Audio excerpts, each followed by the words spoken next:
Palmer from the Minnesota Department of Health Safe Harbor Program, and I help to coordinate the Human Trafficking Task Force meetings, along with our sexual violence prevention team, Mary Hopkins, Marissa Regay, and Julia Tyndall, as well as Injury and Violence Prevention Unit Supervisor Beatrice Manento. Thank you for joining us this morning. As you sign in, please be sure to introduce yourselves in the chat and let us know where you're from. The Minnesota Human Trafficking Task Force is an informal statewide network made up of people from around the state. The purpose of the task force is to address human trafficking in Minnesota through services, response, and prevention. This includes sex trafficking and sexual exploitation, as well as labor trafficking and exploitation of individuals of all ages. We convene these quarterly meetings, which include presentations, to keep us all informed, especially during this time when we cannot meet in person. While we cannot have an in-person discussion, we do encourage you to send chat questions throughout the presentations, and we will answer them or follow up.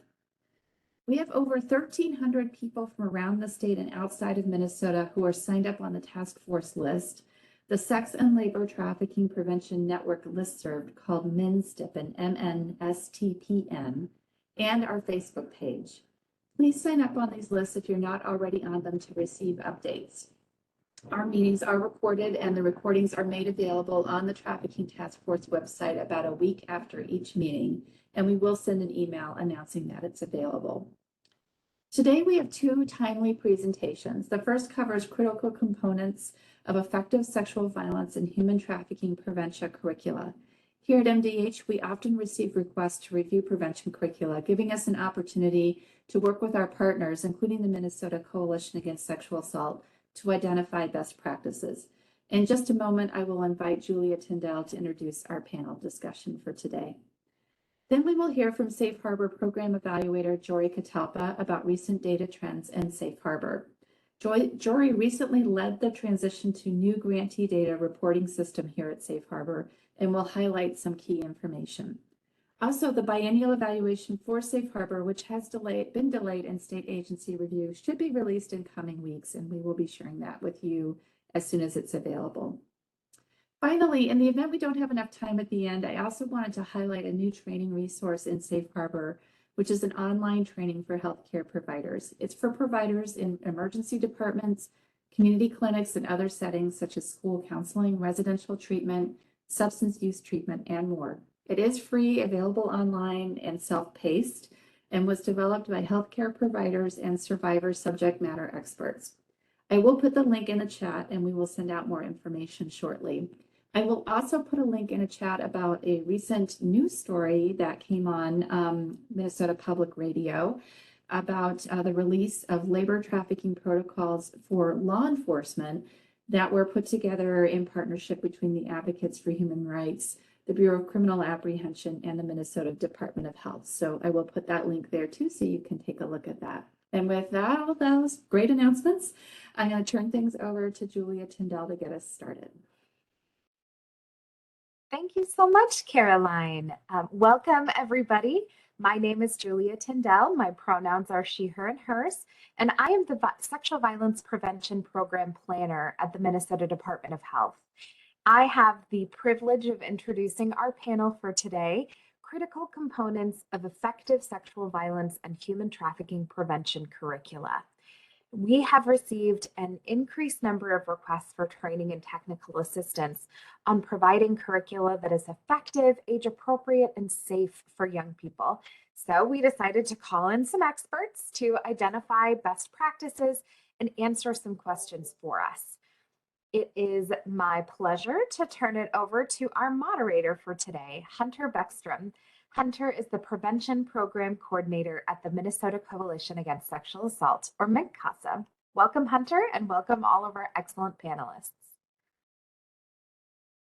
Thank you so much for that introduction, Julia, and good morning, everyone. So as Julie had mentioned, very excited to be here with you all today, and very very humbled to be the moderator for this wonderful panel this morning as well. So just wanted to offer some additional background context in addition to what Julia had shared with folks today. So really the goal of what we want to do today is really to equip all of our attendees and audience members with some different strategies to help identify effective prevention curricula that is typically aimed at young folks and ways to critically think about some of those key standards as well. So a few of the different pieces that we're going to dive into a little bit further today is again looking at some of those key components of effective prevention curricula, looking at the fact that we have to recognize both individualized education and community level prevention strategies, and then finally finishing up with being able to create some connections and networking opportunities to identify the different folks across the state of Minnesota to help us identify what some of these effective prevention curricula might be. And so with that, and without further ado, I actually wanted to turn it over to our panelists today. And with that, Annie, if you wanted to start us off just by offering a quick introduction of yourself and then actually also sharing either the different programming or a curriculum that you actually implement within your community. Thanks, Hunter. Hi, everyone. My name is Annie. I am the Safe Harbor Navigator out of West Central Minnesota at Someplace Safe. I currently implement Not a Number in my community, and I'm also trained to train folks to facilitate that curriculum as well.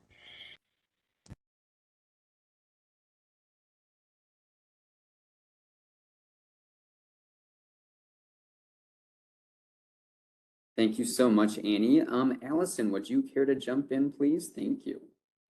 Hi there, I'm Alison Feigh. I serve as the director of Jacob Wetterling Resource Center, one of the programs under Zero Abuse Project. I use she, her pronouns. Great to be with you all today. At JWC, we use the Empower Me curriculum, both with elementary school age kids. So we go into the schools and offer them, or we do train the trainers that teachers, social workers, school nurses can offer them. We do that in Minnesota, Arkansas, Maryland, and several other states that use Empower Me. And then with junior high and senior high, we use the Smart Not Scared discussion, which isn't necessarily a curriculum, but it is, as well as our healthy relationships discussion. It's a facilitator-led discussion with young people on issues of body safety, healthy relationships, things like that. So that is who I am, and glad to be with you all today. Wonderful. Thanks so much for sharing today, Alison. Joy, if you wanted to share a little bit about yourself. Sure. Good morning, everyone. I'm Joy McElroy. I use she, her pronouns, and I am with Cherish All Children, which is a part of Lutheran Social Service of Minnesota. And what Cherish All Children does is educate, equip, and engage primarily faith communities, but also other community groups to prevent child sexual exploitation and trafficking.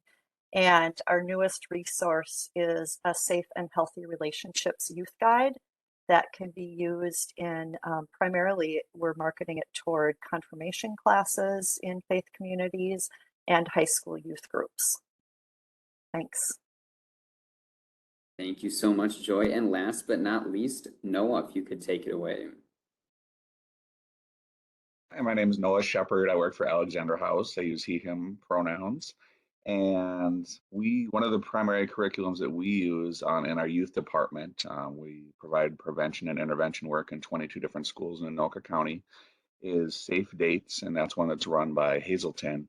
And I've been trained on using that. So that's one of our go-tos. Awesome. Well, thank you so much to our panelists for introducing themselves. And of course, while we're not going to dive into the various different wonderful either curricula or prevention programming that these folks are working on, if folks do have any questions, I know that our panelists would be more than happy to connect with you and talk about their programming or prevention program curricula that they are implementing in their community. So with that in mind, I think it would be awesome just to dive in right away and talk about some of the key components of effective curricula. So actually, Annie, if you wouldn't mind starting us off today and asking you, what do you consider to be some key standards for effective prevention curricula? So I think the biggest things are that we're using age-appropriate language. We're allowing youth to have conversations and really build skills through practice. Also talking about local resources that they can reach out to. Definitely, again, working on that kind of safety planning that is realistic and coming kind of from a harm reduction approach.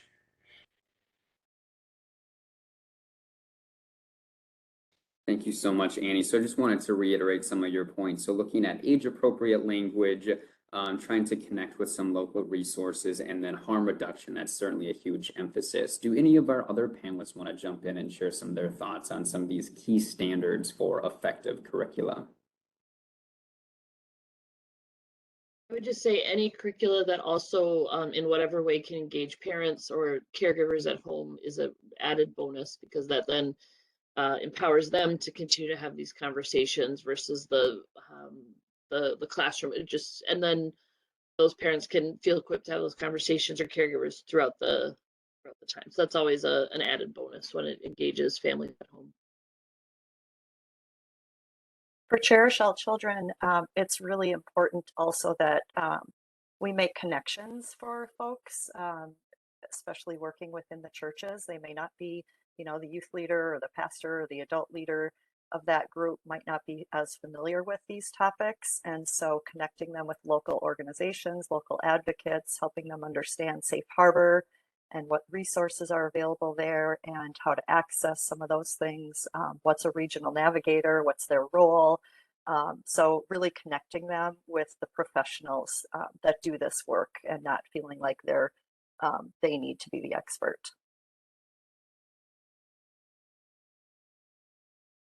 I think it's really important to use evidence-based curriculum. I mean, everybody has like their blue folder of their stuff they've been using, or you might have things on a drive somewhere, but it's just things that people have added over the years, and that's all wonderful material. But you really, in my opinion, need to lead with something that's evidence-based, and then you can kind of supplement with some of those other things.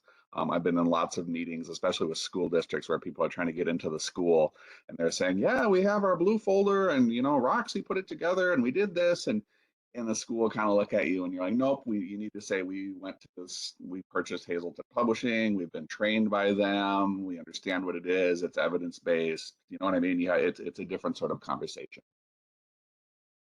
I want to actually piggyback off of that. I think, no, that's a really great point, because we know that the curriculum that we're using is also emotionally and physically safe for youth as well, because when school districts or other organizations kind of just create their own thing, it doesn't necessarily guarantee that they are having conversations that are emotionally safe for youth, and it may end up doing more harm than good.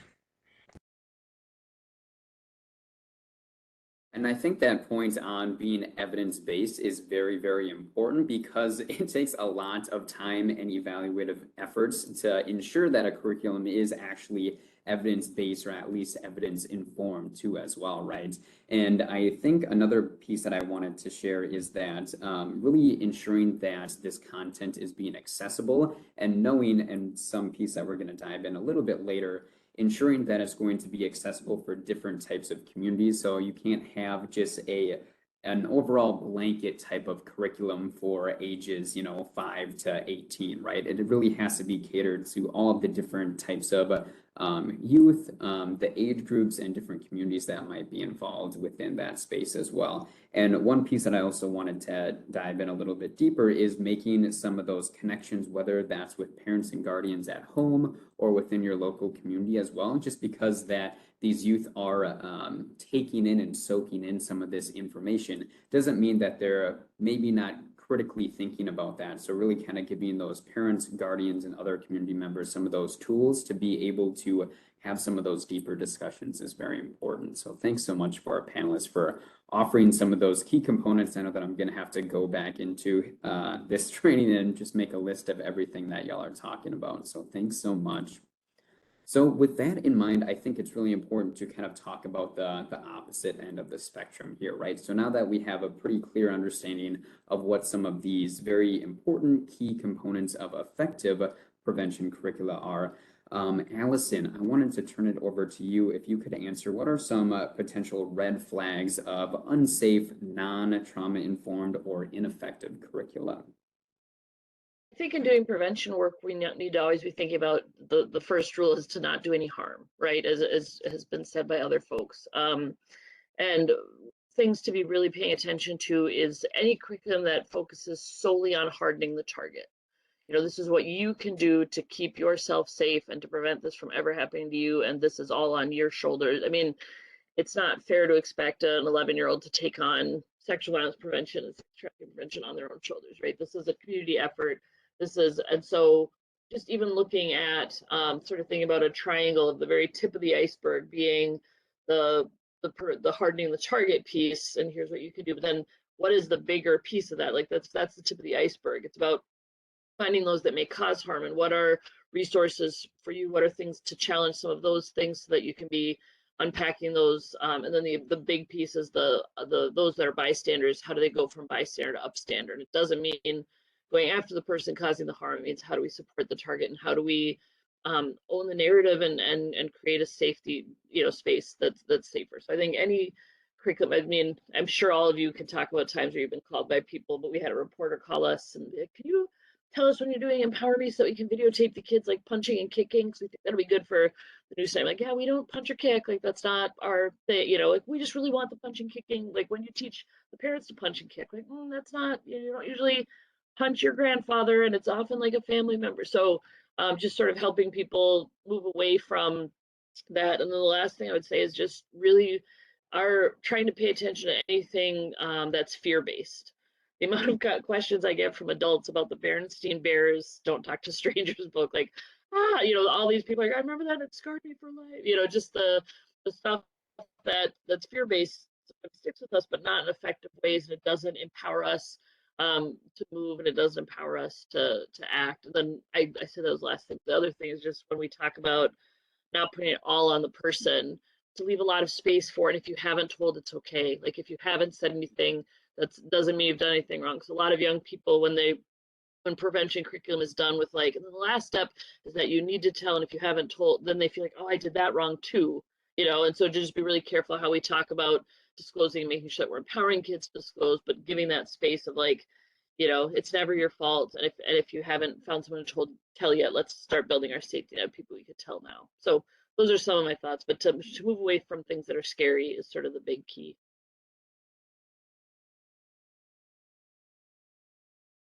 Alison, that punching and kicking really made me think about another piece that is really critical to stay away from is sensationalizing.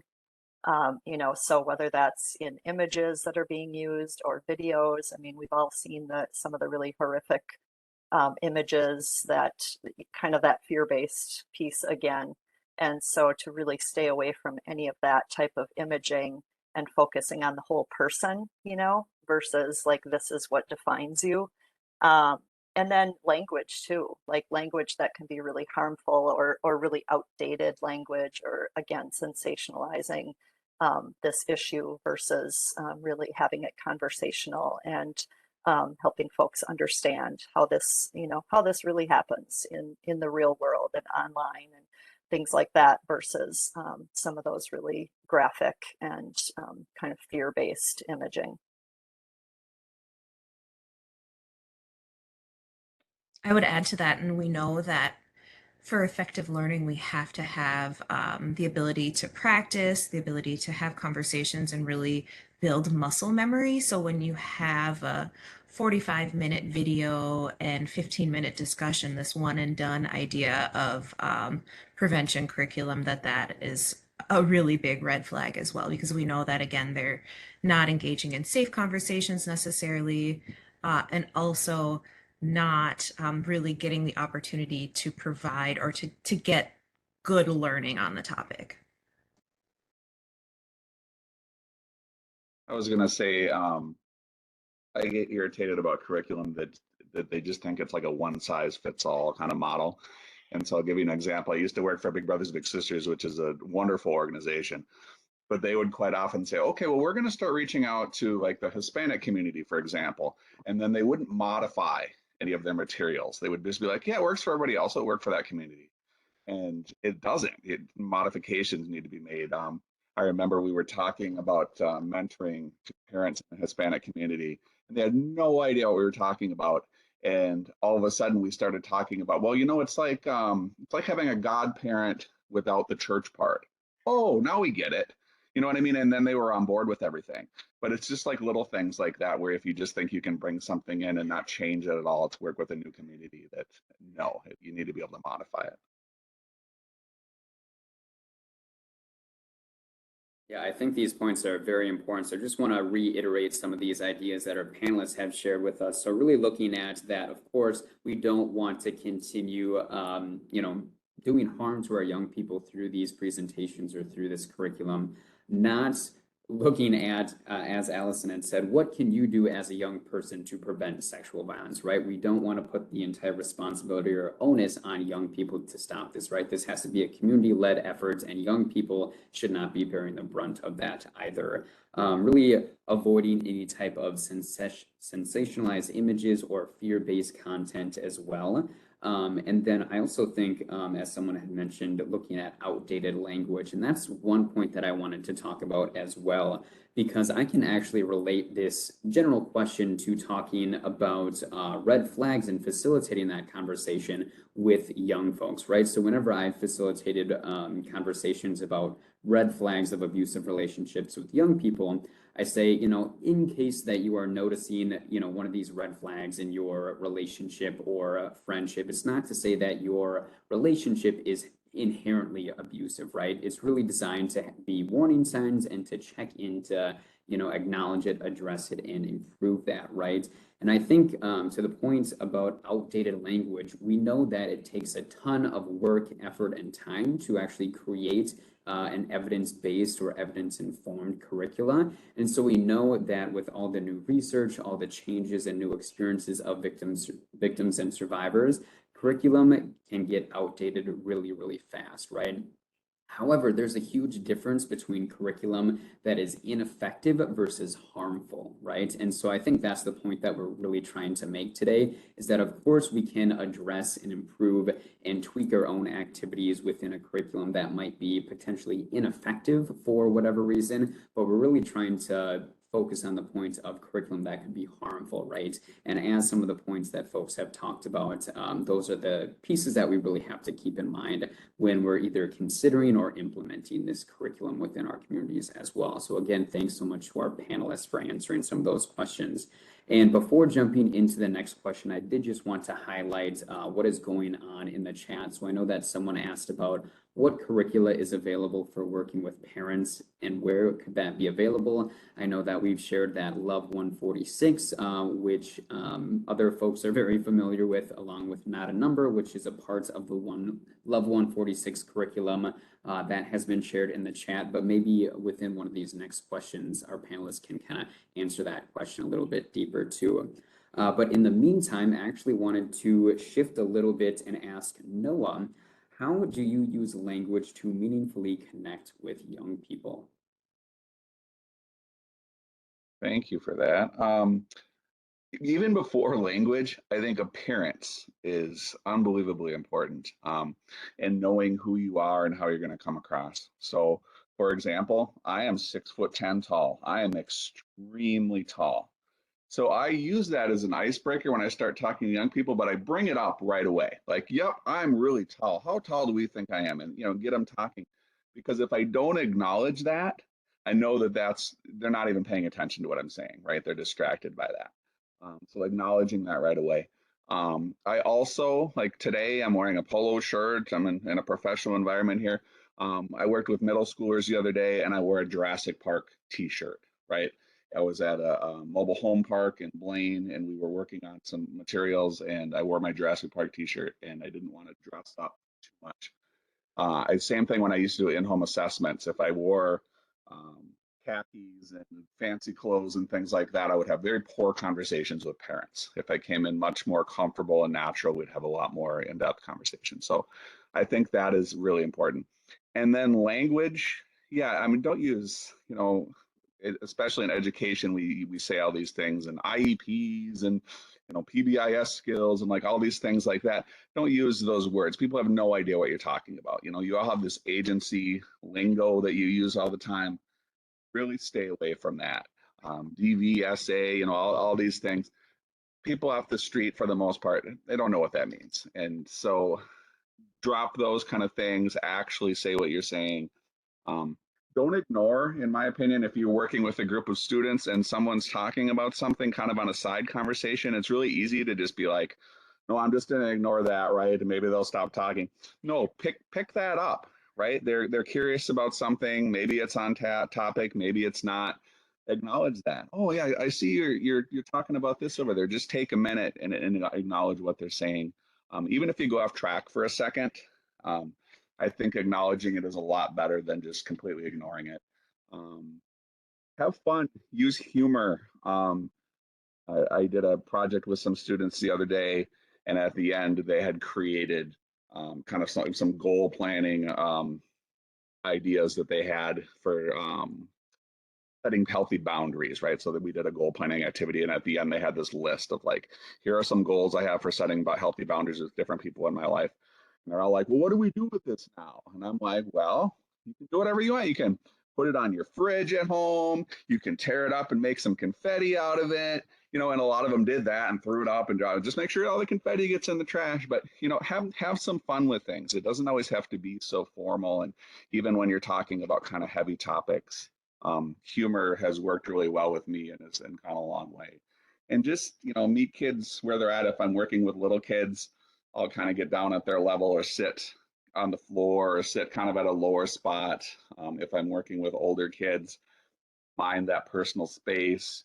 Be aware if you're working with people of different cultures that they might have different definitions of personal space than you do, and be aware of some of those things too. So just know who you're working with, and instead of thinking what's going to work best for me, what's going to work best for them.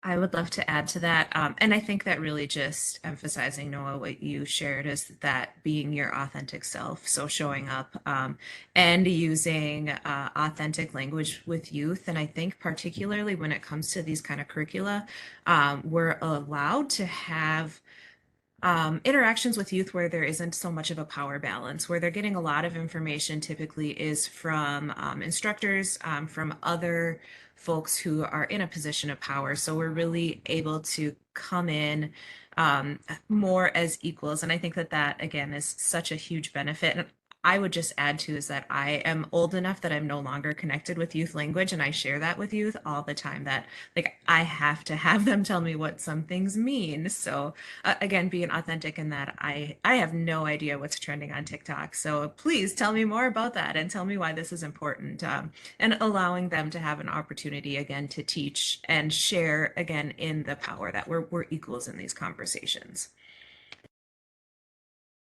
And I think a big part of it is just the respect of the people with which you're engaging. Young people, just like anyone, can tell when they're being pacified or whatever versus engaged and respected. And I think any curriculum needs to allow for space for young people to speak. You know, the that it needs to be interactive, because we can be using, as I see in the question here, just talking about, you know, there's recent increases, for example, in certain, we're seeing the sextortion increase, you know, in the online safety, when we're in the schools doing online safety work.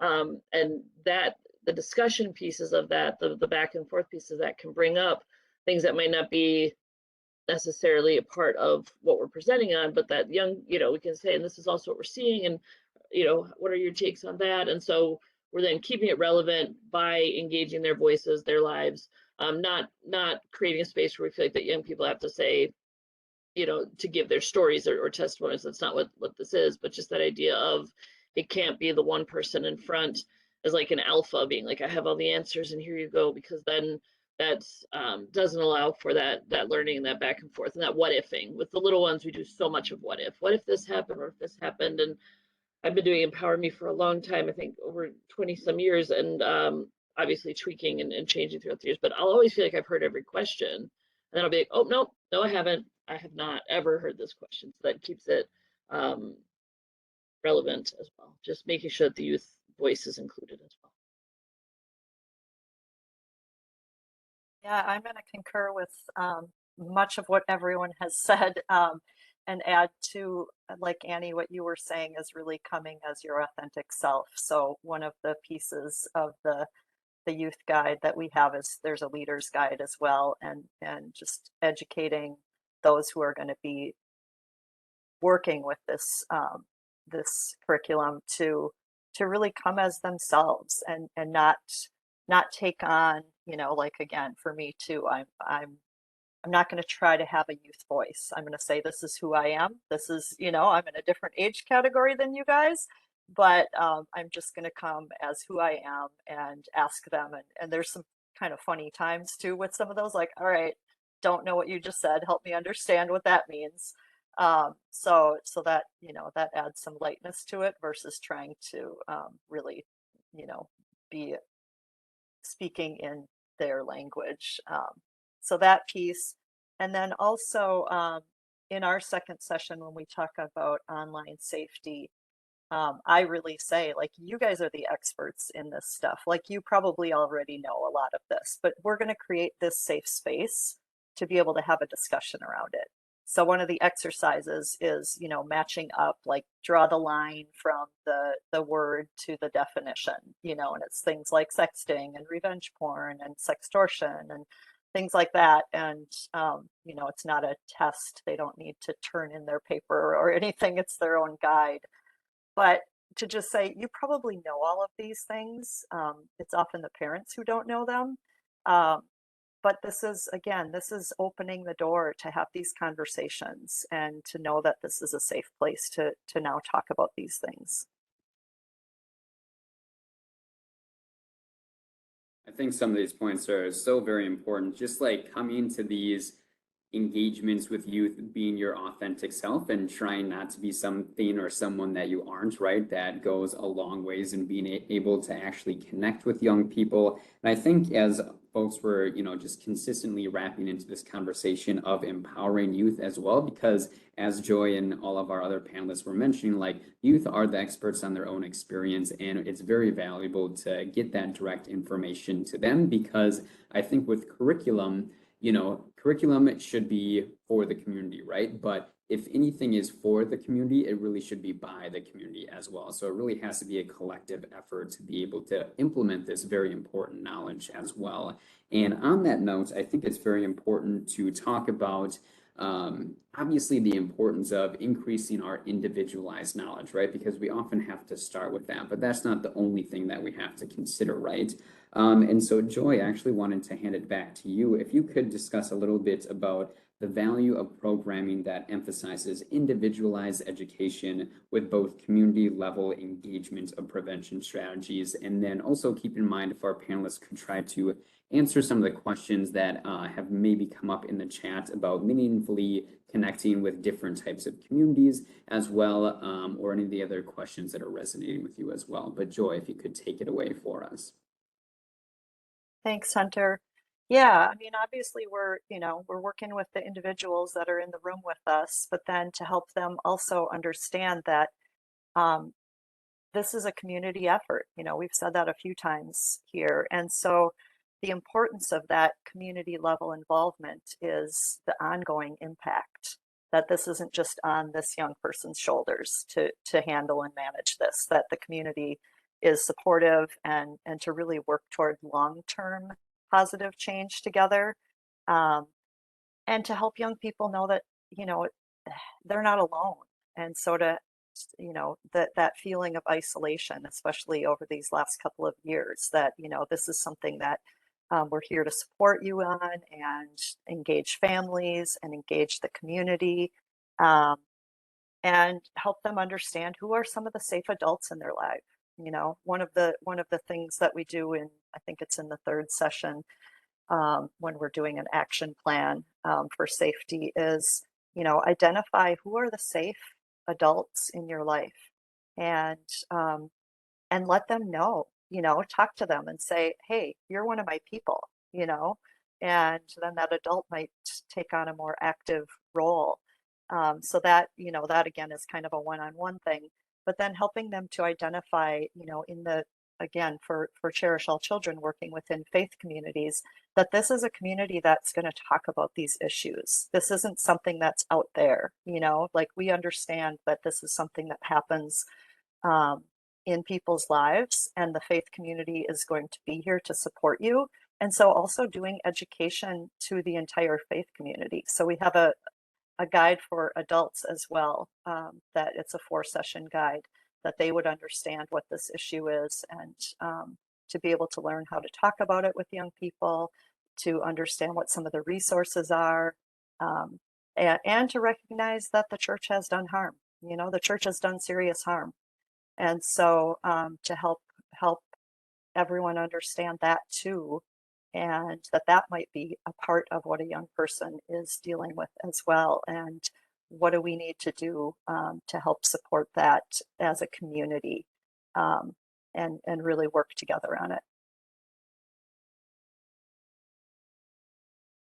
And it's so helpful to know who the community champions are, whenever possible, having someone from that community, like the social worker, the school nurse, whatever it might be, being involved as facilitator or co-facilitator, because I will only be there for one day, but these folks have those relationships, have that buy-in, and will often have much stronger skills in just the ongoing, not the one day, but in the ongoing relationship. And then also just knowing who your champions are. I've worked with a very large Roman Catholic school to do some of our work in their high school, and I was like, well, here's what we say. Can we say this? Can we say this? Yep, yeah. And the parent group was like, yep, you can say that. Yep, you can say it. And we're advocating for us to be able to do what we usually do without needing to make many adaptions. And one year, because we've done that for multiple years at the school, we couldn't offer it. I don't remember if it was because of something with schedules. We couldn't get into the schools that year. And so the parents had their kids come after school. The parents came too. And we did it as an after school workshop. We had the majority of the senior class there because there was so much buy-in of my older kids had this. It was important. And having parents and young people together was a really powerful way of having those conversations in a very different way. So I think when you have your champions in the community, whether it's parents, whether it's those who have invested in the lives of kids, and they're empowered to help make decisions in a way that helps kids, that can just be win-win for everybody.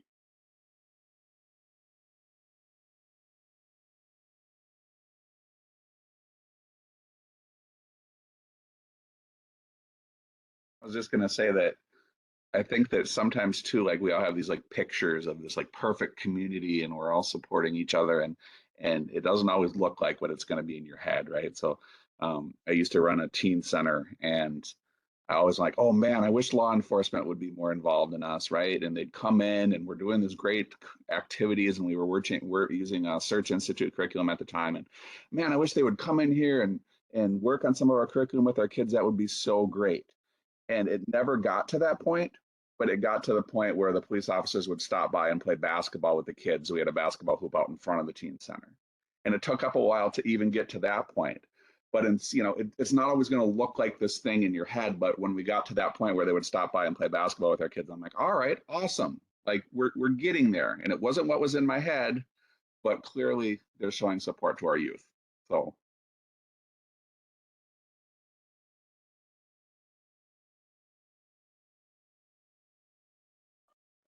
I think a couple of pieces that I really want to emphasize that our panelists had shared here was that number one, when Alison had shared talking about community champions. And I think this is very important because, for example, from my perspective, coming from a statewide organization that helps people, identify different curriculum that might be helpful.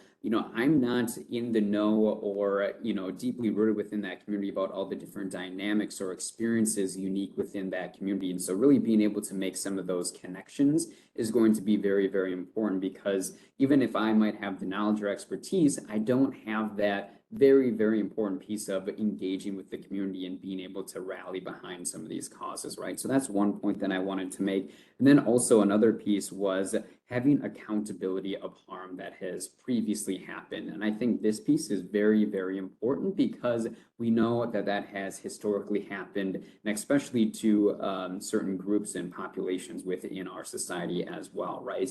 And so we really have to be able to emphasize having healing within our community, because if harm has been done and it goes unaddressed, like what is the point of community being engaged with that system or with that organization, right? If there has been no healing happening. So I really think that piece is very important here.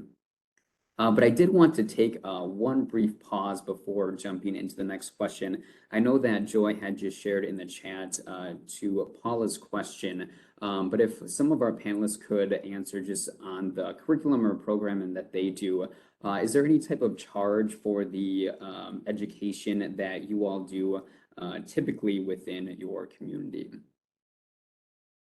Well, I can go don't know. first. Oh, Sorry. yeah, go ahead. Wonderful. I'll just talk about not a number really quickly.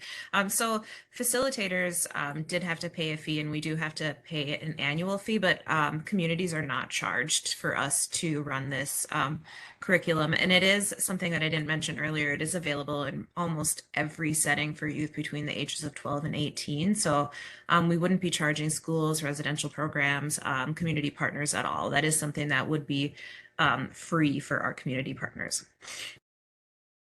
For us, it depends. Some of our curriculum presentations are fee-based, some are not, some are grant-based, so it just depends on which things people want. But like our kit for Empower Me, which is for the elementary schools, it's $250 for the kit, and then that you get the script, the PowerPoint, all the things. Because I think one of the big things with prevention is trying to do our best to keep it accessible, and that kit can be used, within one school district for multiple, multiple schools, things like that.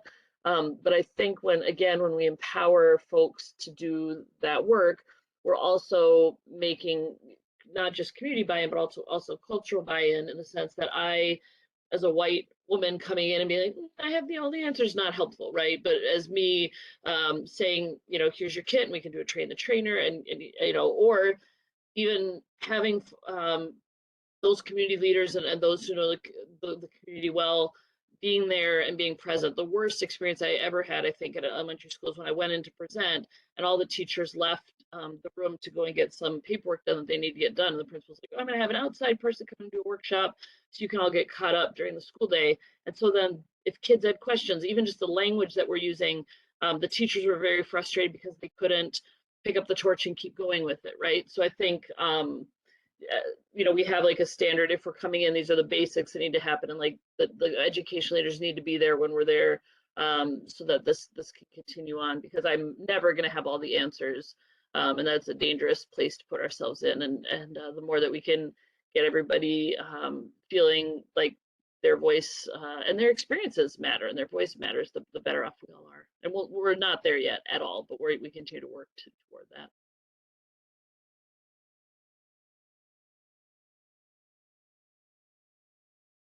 I was going to say, like, for the actual curriculum, to purchase, a lot of these companies will charge fees. I do think that some of the really good curriculum, evidence-based, you're going to have to pay for, as an agency. So hopefully you can write a grant and things to get that funded.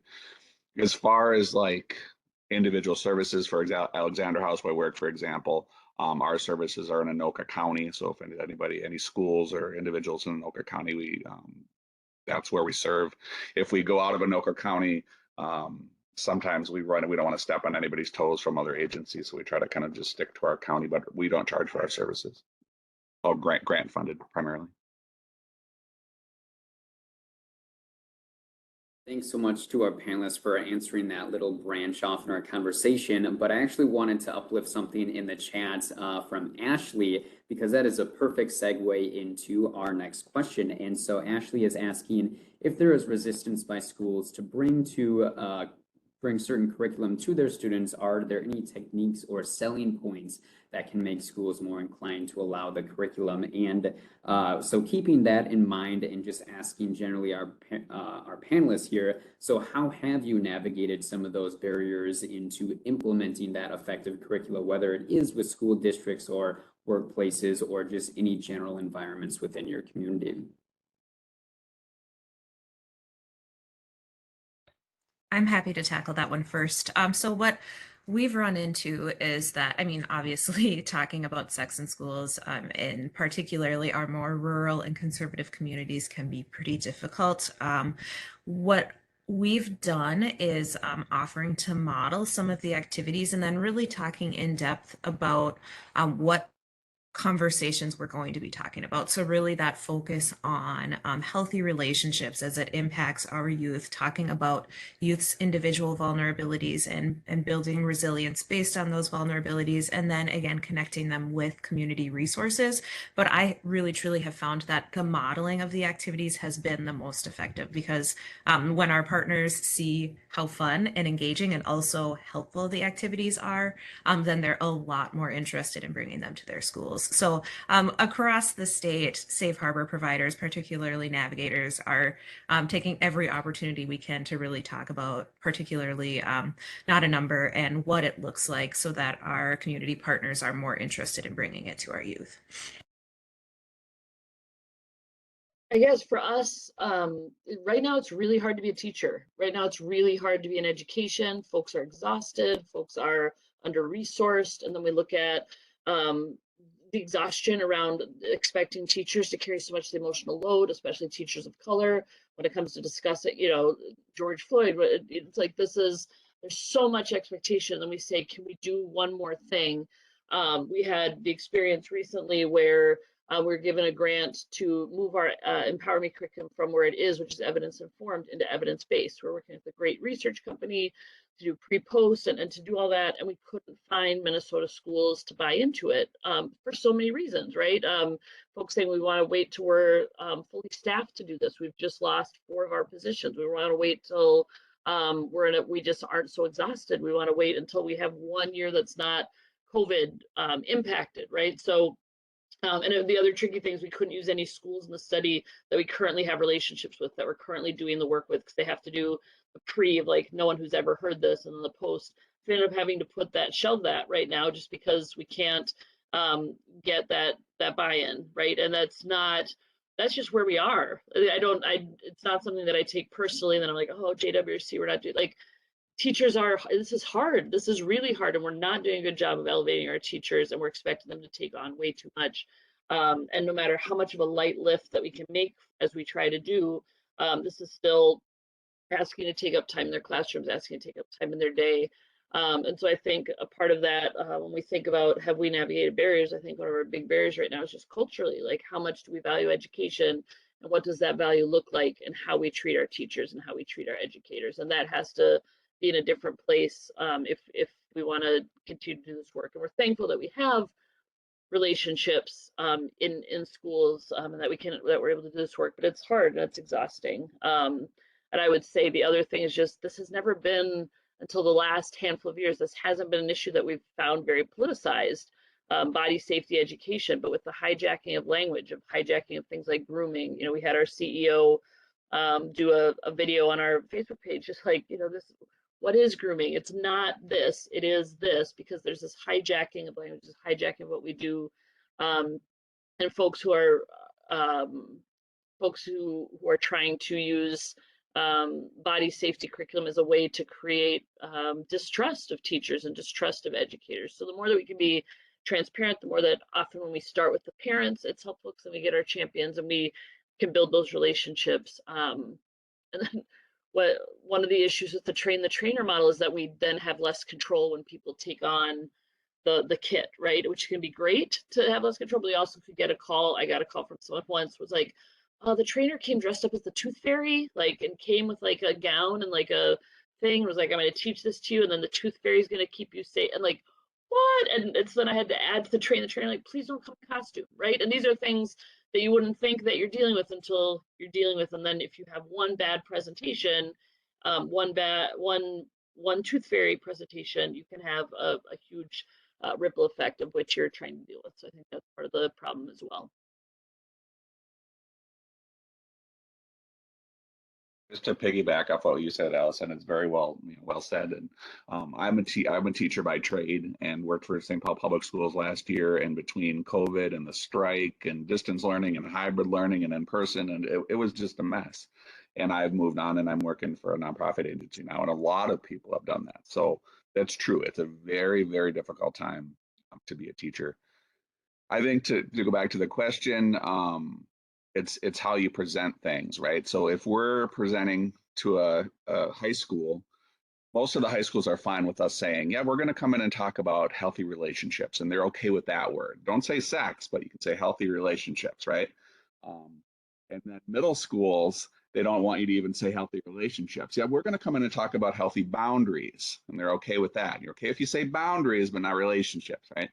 And then with little kids, elementary kids, we've found saying, you know, we're going to build some of the social emotional skills around empathy and kindness and some of those things. So it's all real similar overlap, but it's how you're wording it, right? So healthy relationships, high school, healthy boundaries, middle school, social emotional, elementary kids. That's how we've had success with it. And I'm just a vet's voice in the chat saying working in charter schools is easier. I mean, charter schools, faith-based schools, it can be much easier, but then you also have to know what are your absolutes. You know, if you have someone say, well, you can't use the words for private parts in our school, like, sorry, like that's an absolute.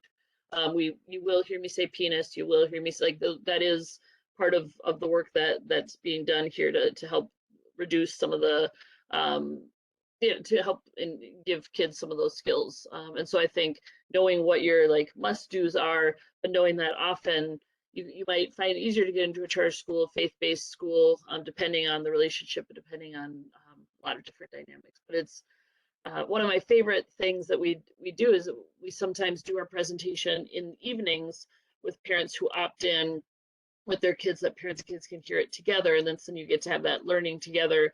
But then we know that there's the kids who sometimes mostly it might not be able to do that. So working with maybe the local cable company and saying, you know, can we put this for this many days on so that parents can watch it when they can or what anyway. But to just be creative and to be thinking outside of the box and to get other voices involved can only make things better. And thank you also for the correction. It's usually not the teachers themselves making decisions about what happens in the classroom. It's usually those who are in higher positions of authority, and so finding the buy-in there as well.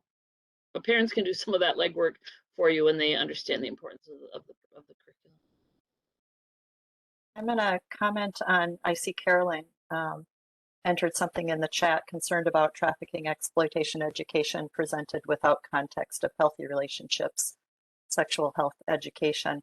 And that's one thing that we found early on in working in the faith communities. A couple of us were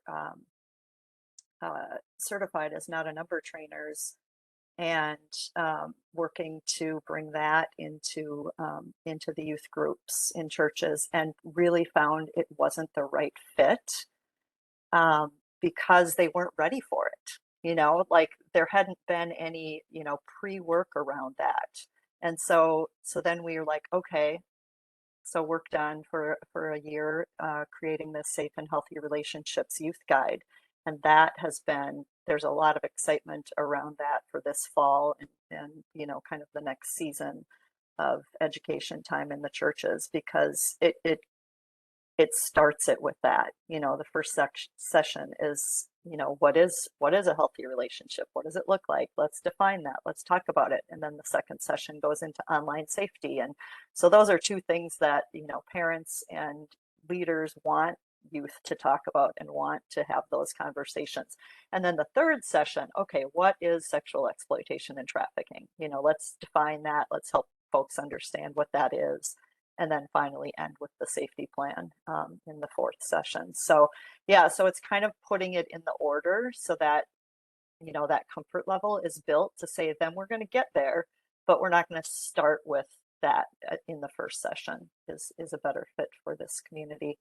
And then also, I just want to answer also to like navigating the barriers. And so for faith communities, it's really finding those champions, which oftentimes is there's a national group in the church called Women of the ELCA. And so it's oftentimes the retired women of the church who are sometimes retired teachers, their grandparents. They have really a lot of passion around supporting young people and keeping them safe and healthy. And so they oftentimes will be the champions to say, we need to get in here and talk about this. Like, we need to do some of this work and help support our young people. So really finding those champions within the community and helping them do the buy-in. Such a wealth of knowledge on this point. So really thanks so much to our panelists for identifying how to navigate some of those barriers. And also thanks to the folks sharing in the chat as well. We know that we have a ton of experts in this virtual space here. But I know that we only have a few minutes left, so I do want to ask our final question about making connections. But if we do have some time, maybe we can answer some of the questions that have come up in the chat as well. But the final question I had for our panelists today is, what are some organizations or individuals that can offer some supports in helping us identify this effective curriculum?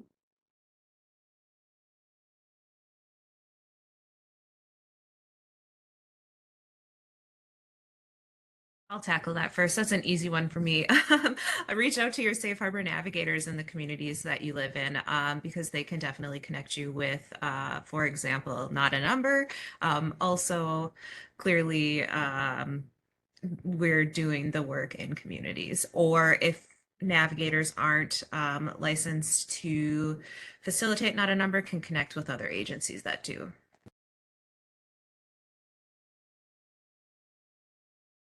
Yeah, folks, and I mean, those gathered here, and I know we have a few of us on the panel, but there are those in the chat. There are those who do this work that whose faces aren't up here, but have just as much insight and thoughts on these. So reaching out, trying not to do this work in a silo, but just connecting other people. What have you found that's worked? Checking in with your local schools, building relationships with your faith communities and your schools before there's a problem, so that there is some of that buy-in relationship. Our agency does every twice a year. We do a 2-day intensive for faith leaders on what do you do if an offender comes into your faith community, wants to join your faith community. What does that look like? What do you do if you have someone disclosed? How can you do that in a way that's not going to re-victimize that person? And so then those kinds of training, those leaders then has positive ripple effects with the people that they serve. So just sort of knowing what is out there already in your community. As Hunter said, we're statewide and then also nationwide, so we don't necessarily have like our town that is ours. So we rely on those who are doing that work in the town to learn from them as well. I don't think traditionally youth workers in Minnesota have been very good at sharing with each other, sharing materials, sharing what's working, what's not. And I challenge everybody to let's get past that. I mean, I was even at a conference several years ago, and one of the higher up people was like, "Well, we got to get on the same page here. Like we haven't been on the same page historically." And so just sharing with each other, no one's going to steal your funding and no one's going to steal your idea. But like, let's help each other. We're all doing the same things here. We're all trying to help our youth. We're all trying to combat trauma, essentially. So, let's get all on the same page.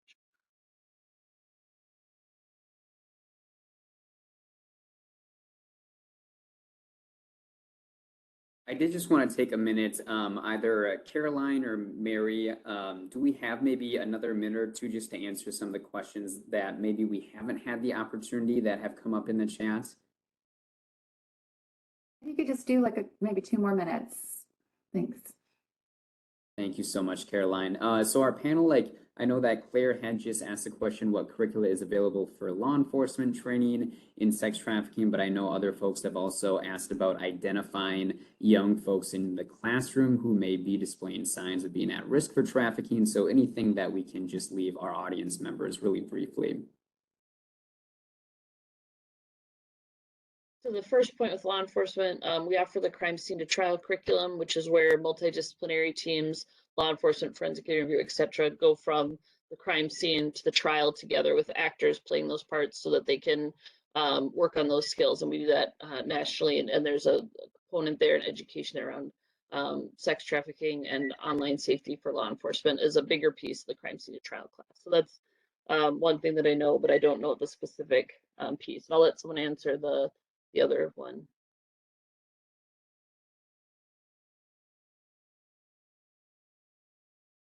I would say in terms of identifying youth who have been trafficked, I think best practices in terms of actually having conversations with them, just sharing concern for their well-being or safety. I would not advise folks to say, I think you're being trafficked and I want you to reach out for help, but really just saying, I noticed that something is going on. I would love to connect you with resources. I'm worried that you may have something happening. And again, not labeling it trafficking or exploitation, because the majority of our youth are not self-identifying with that language. I'm just really sharing concerns for safety and well-being.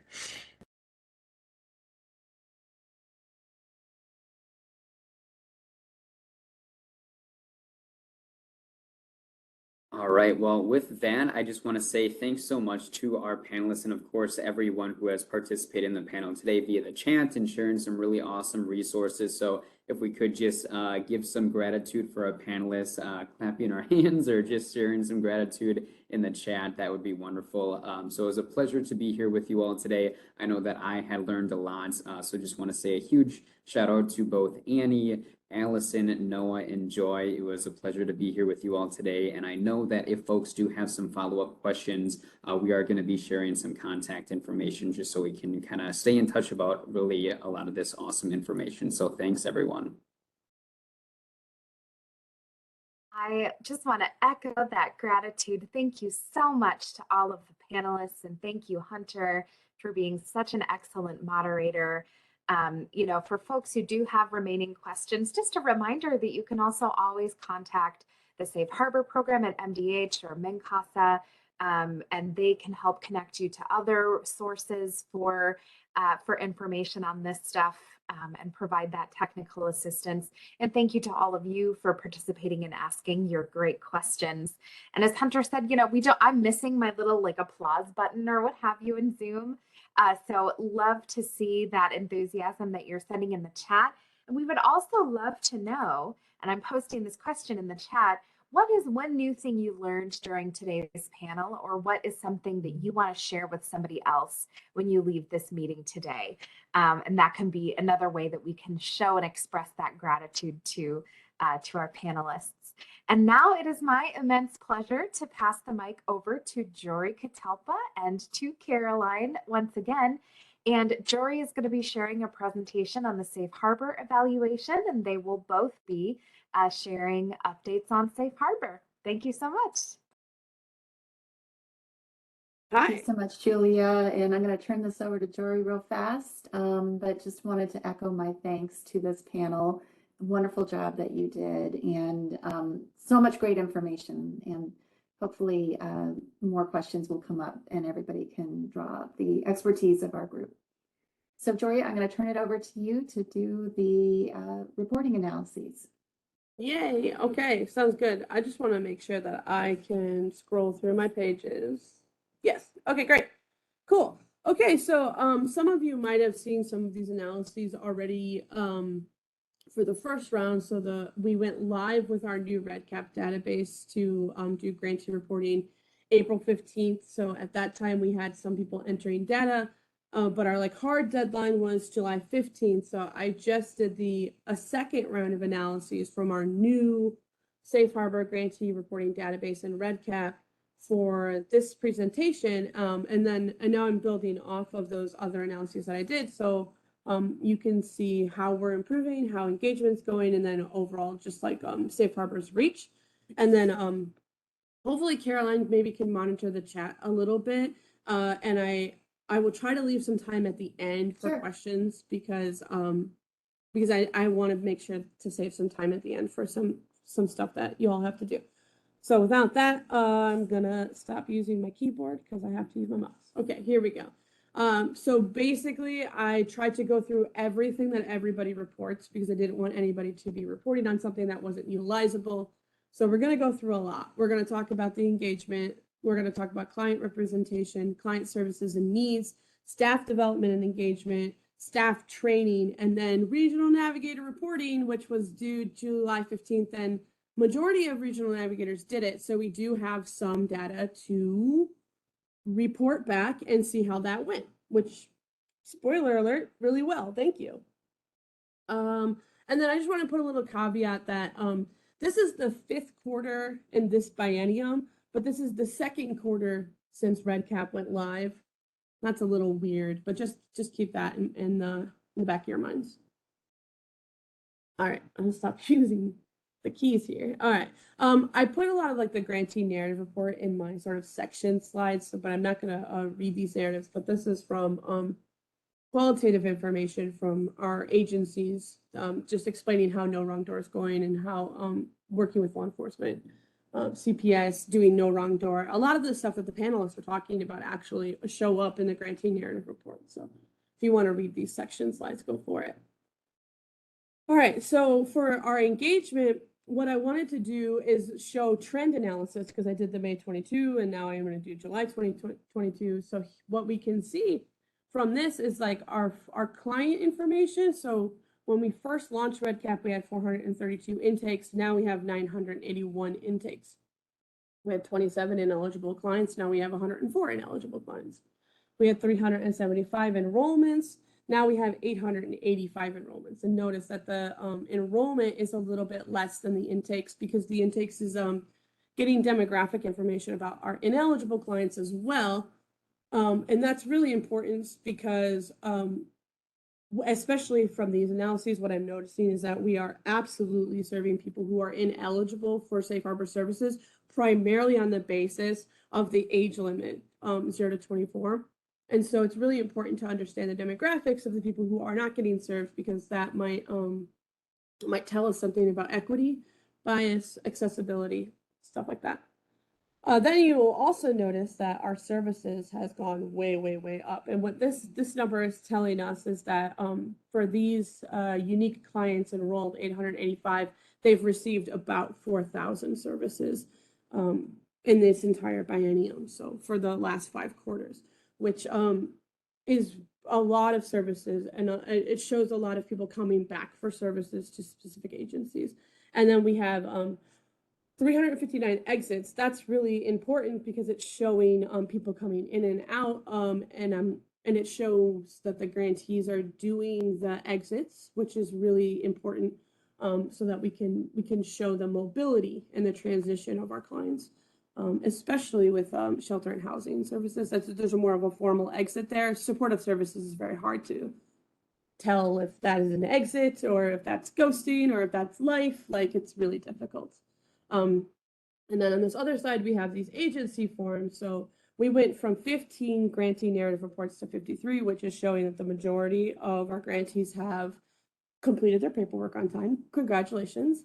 We went from 61 safe harbor contacts to 149. That's still growing. People are adding their contacts all the time. The trainings were really well represented in the beginning, and they're just now sort of being steady. So good job with that. The training form is just a facilitator's self-evaluation of how many people they had in the training, what the topics were, and how they feel like it went. And it's not a requirement, mostly because I don't want people to be nervous about training if they feel like they're going to be audited in some way. But if people do feel really confident about their trainings, then I suggest that people do the training evaluations. And then, like I said, we had our regional navigator reporting. So we had some reports from the previous quarter, but it wasn't due yet. And then in this quarter, we had 39, but actually the analyses that I was running on, I think it was like 41 or 42. So that's a little low. Okay. Next. Oh, so then this is going to be a little bit of client representation. So this is just like non-English speaking, non-white race ethnicity background, just sort of showing that we have a lot of variety and variability in the people that we're serving. And so this is really the importance of culturally responsive services, interpreter services. Like, I was actually pretty surprised by the number of different languages we had represented, and this has gone up since the May 2022 analyses. And then also we have just a ton of tribal representation. We have our 2 like Ojibwa and Dakota tribal representation, but then we have a lot of tribal representation from South Dakota, North Dakota, Wisconsin, Iowa, that are coming here for Safe Harbor services. So we actually have a broader tribal reach than I would have expected. But I do want to point out that we have a large Dakota population in the state of Minnesota. And so our serving of the Dakota population is we're underserving, or we're underreaching that particular population. We're reaching out-of-state tribes more than we're reaching our own Dakota tribe. And there's lots of historical traumatic reasons for why that is the case, but then that's our job to try to get over those barriers and to engage the Dakota population better. Okay, so we stayed pretty stable with our race and ethnicity overall for our representation. I don't think it actually changed much, and any change would have been not statistically significant. So we're continuously reaching pretty much the same racial demographic makeup consistently quarterly. Let's see, and we're doing pretty good with like regard to general population too. So you're doing good with your reach, race and client race and ethnicity. It's not about necessarily engaging those clients to get into the services. It's about the types of services that those clients are offered, and making sure that everybody is getting stuff like economic opportunities, education opportunities, legal services, and advocacy. We tend to see those services go more towards white clients and much less towards American Indian clients. So even though we do have good representation relative to the general population, there is bias in the service delivery, and that will be made public when the phase 4 evaluation comes out. And then that's the analytic sample is 906 clients. Okay, so then what was happening with age? I had to do two different things with age because we have so many ineligible clients that it was actually bringing our mean age up. So our mean age for our eligible clients, which is 805, is 18 years old, with a standard deviation of about 3.5 years. But then we have these services that go to clients that are much older, and that range is 35 years. So it spans 35 years of age from 25 to 60, with the mean being 33 years old.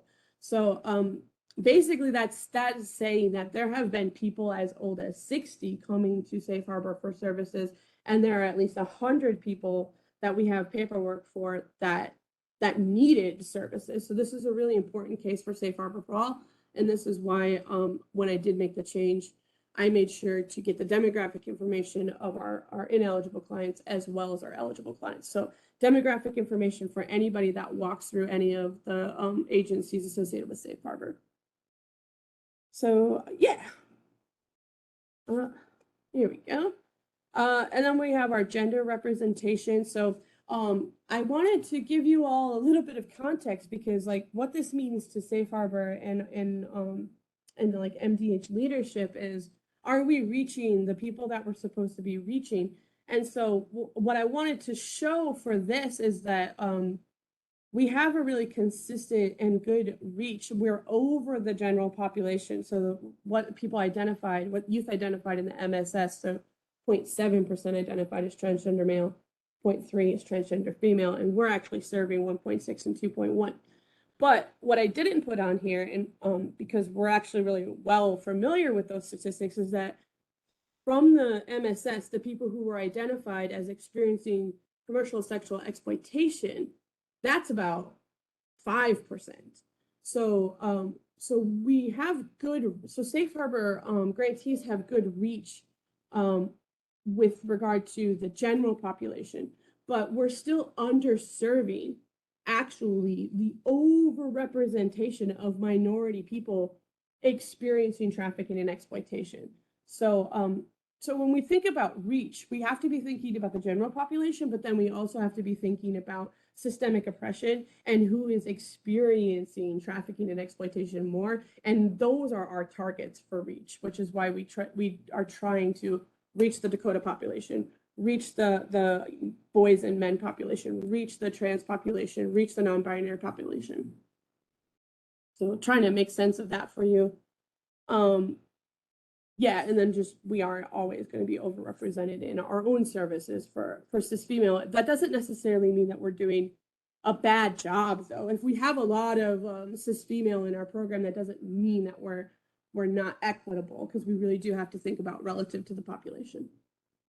So, statistics. All right, same thing with sexual orientation.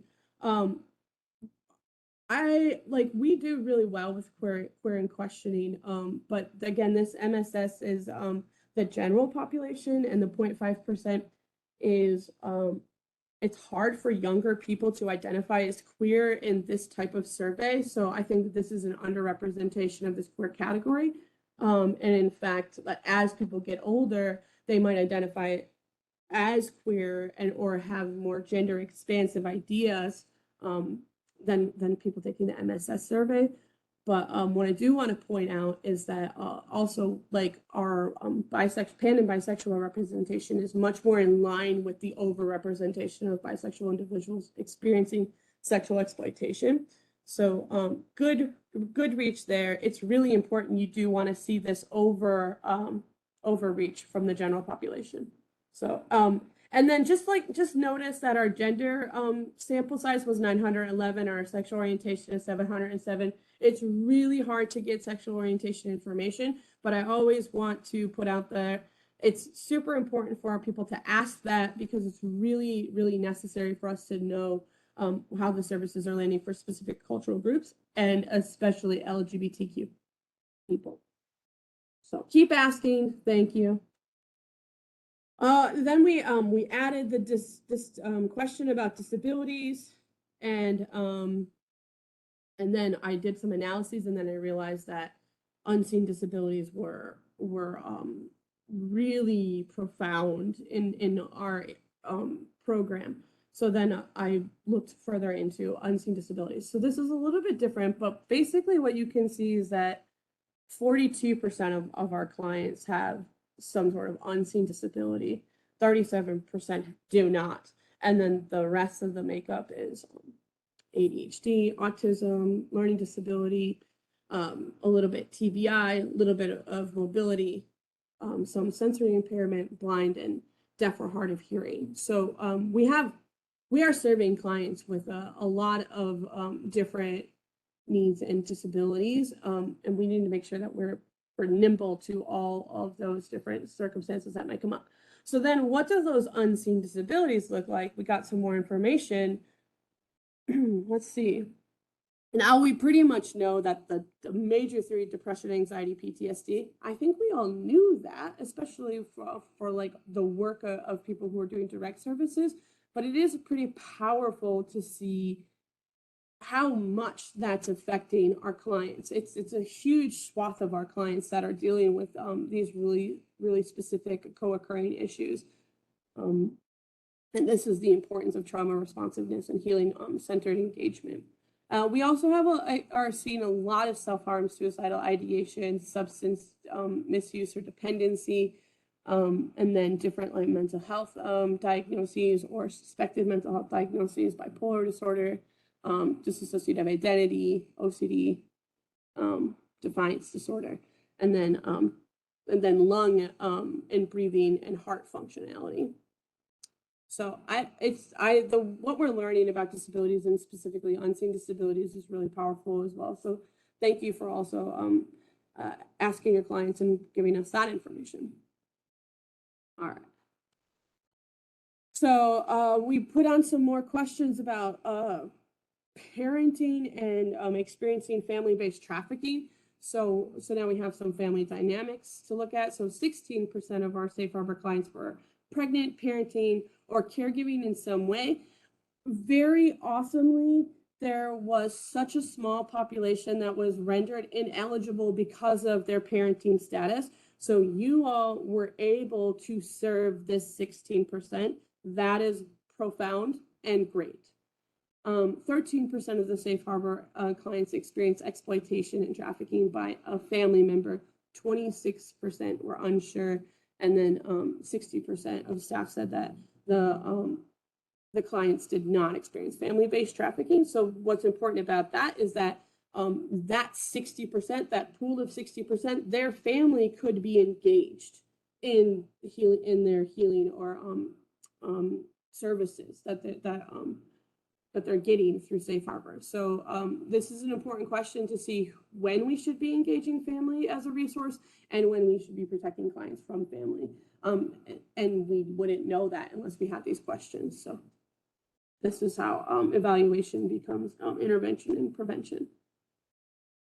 Okay, so a little bit about our shelter and housing services. So we had 257 clients housed or sheltered in some way through Safe Harbor.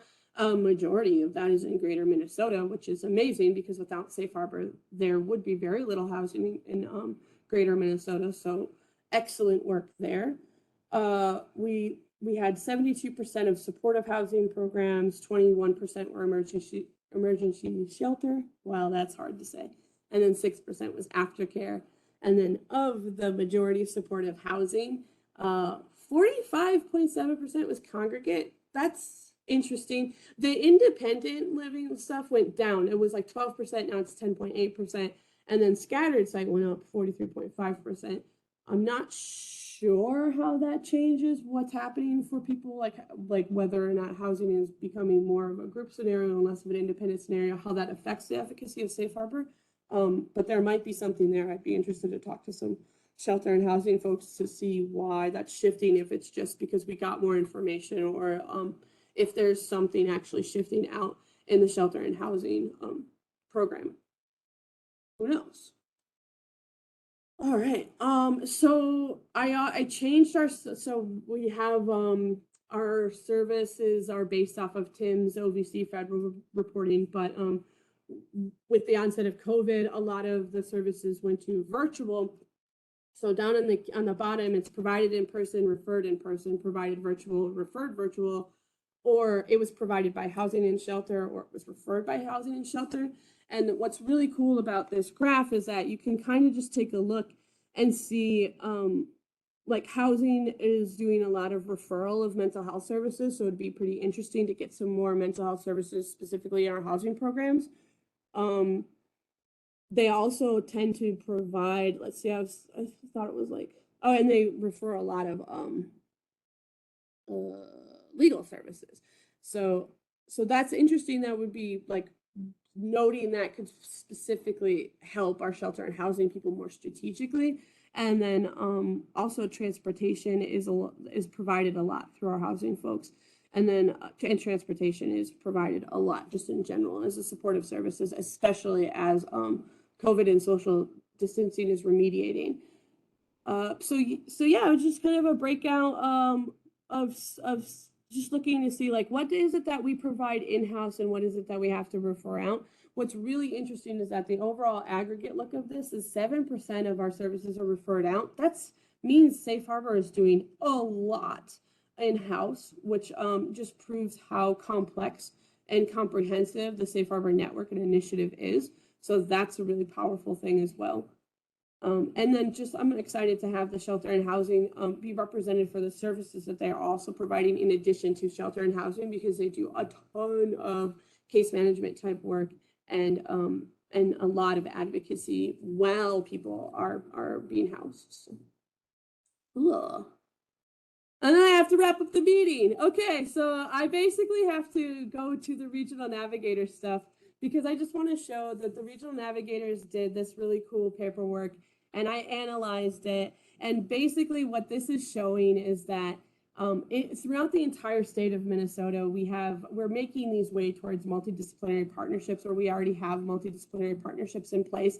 And I wanted to show like who is being engaged more and who's being engaged less. And then we can make some strategic decisions about engaging hospitality, restaurants, transportation, disability services, and employment assistance, and subject matter experts more in our MDTs. And so the regional navigators reporting is really helping us understand who to be engaging. And then they also have been helping us with the shared risk and protective factors.